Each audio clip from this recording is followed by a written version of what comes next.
A beautiful central Kentucky sunrise greeted us on a cold January morning. We were trying our hand at waterfowl hunting once again, this time with hunting partners Brandon Egan and Keith Parker. Our focus this trip was the Canada goose, but we were hoping for a few ducks as a bonus. After setting out a few decoys and covering up with some camouflage netting, we began the waiting game. It didn't take long.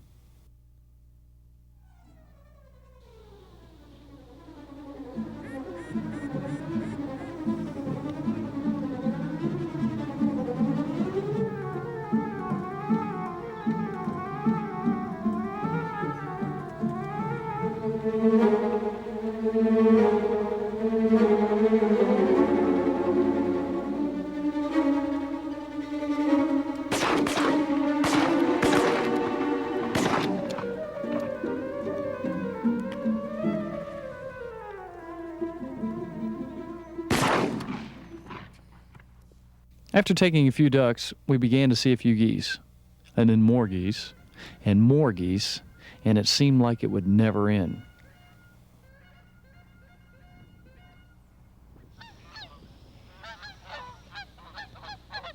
As we were looking out across a cornfield, we were amazed at the number of ducks flying over. Next thing you know, geese were there and within range.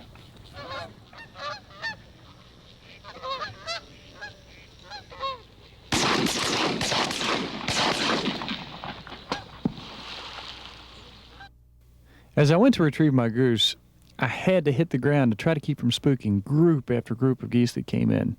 It seemed like I was there about a half an hour.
What a day. Limits of geese, a beautiful sunrise, rainbows.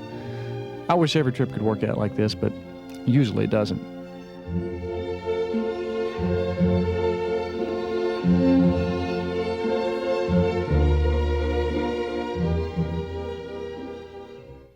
Even our cameraman, Glenn Walter, got into the action. After we limited out, he took Brandon's 10 gauge and promptly took 2 geese.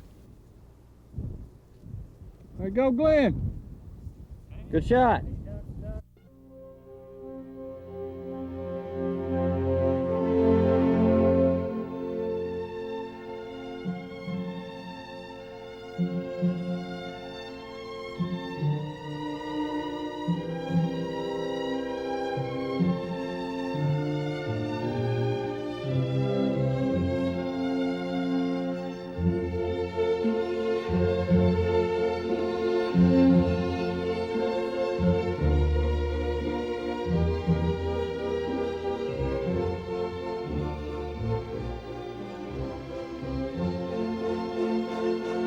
Once again, we're in central Kentucky. We're waterfowl hunting. Today the focus was a little more on geese as opposed to ducks. Last time we went with Joe and Laura Lacefield. Hunting with Keith Parker and Brandon Egan, and it's been one heck of a day. We saw literally thousands of ducks, probably thousands of geese. It just never stopped. Brandon, have you been on a hunt this year where you've seen so many birds? No, not this year, Tim. It's just amazing. I know you've hunted a lot this year, but this is probably the best hunt you've been on? Oh, without a doubt. And Keith's the one who found out about this place, and he put us on them. Thank you very much, Keith.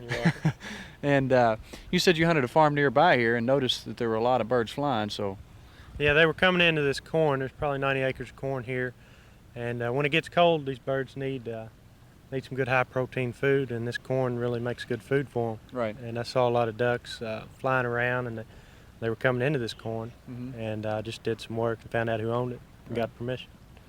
Well, we certainly want to thank the landowner because he's let us come in here, and we've got plenty of good cooking here.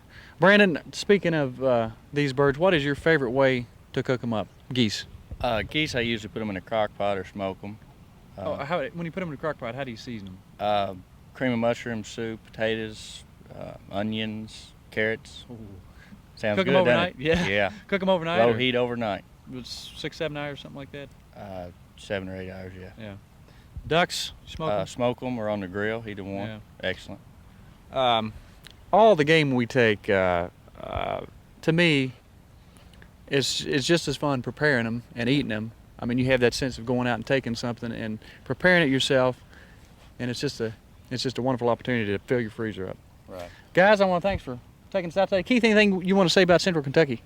You just got to do a lot of scouting. Yeah. You got to find the birds, watch them. Some days I just go out without a gun and just watch where the birds are using, where they're using a field. If they are, they'll use the same spot usually, quite a bit.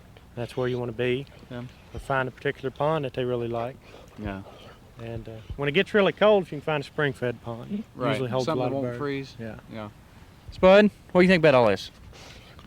I appreciate it. Brandon, anything else you want to add? Let's go eat. You ready to eat? Let's go. Let's go.